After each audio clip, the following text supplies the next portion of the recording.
Hello দোস্ত, welcome to my channel. তো আমি আজকের থেকে ব্লগ স্টার্ট করছি দুর্গাপুজো প্রায় আর হাতে গোনা 2 মাস বাকি। তো আমি প্রত্যেক বছর কিন্তু পুজোর 3 মাস 2 মাস আগে একটি ভিডিও আপলোড দিয়ে থাকি, মানে প্রতিমা প্রস্তুতির। তো এবারও আমি প্রতিমা প্রস্তুতির একটি ভিডিও বানার জন্য চলে এসেছি আমাদের নামকরা স্টুডিওতে, উত্তম চক্রবর্তীর স্টুডিওতে। তো উত্তম চক্রবর্তী স্টুডিওতে এসে দেখি এখানে প্রায় 3টা বড় বিগ বাজেটের প্রতিমা এখানে বানানো হচ্ছে। আমি তোমাদেরকে এখন এই ঠাকুরটি তোমাদের সামনে তুলে ধরবো। তো তোমরা ফুল ভিডিওটা দেখো, তাহলে বুঝতে পারবে। এখানে বিগ বাজেটের ভিতরে এই ঠাকুরটা একটা রয়েছে, দেখুন, মানে মোটামুটি কমপ্লিট না, মানে 30% বলতে গেলে কমপ্লিট। দেখুন টাকচার কিন্তু একদম মোটামুটি সেই লেভেলের বানিয়ে নিয়েছে। আর এই যে প্রতিমাটা কিন্তু অসাধারণ দেখতে লাগবে যদি সবটা ফুটে ওঠে আর কি।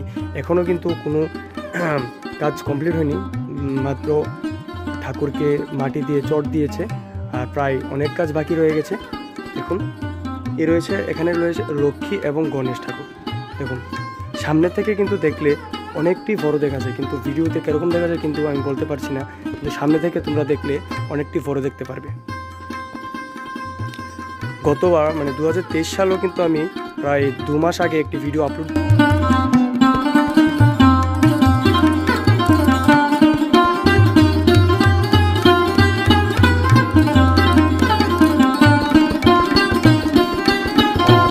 সেরা হয়েছে, মানে কি বলবো।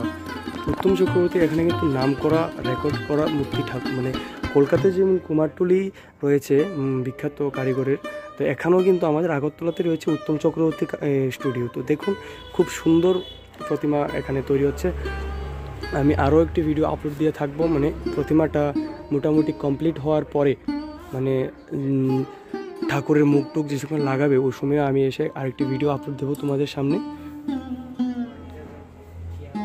এটা সম্ভবত আমাদের গত বছর 2023 যে পূজাটা হয়েছিল ওই সময়ের দুর্গা ঠাকুর, কারণ এটা যায়নি, তাই দেখুন এখানে রয়েছে। তো এটা এবছর চলে যাবে আমার সঙ্গে।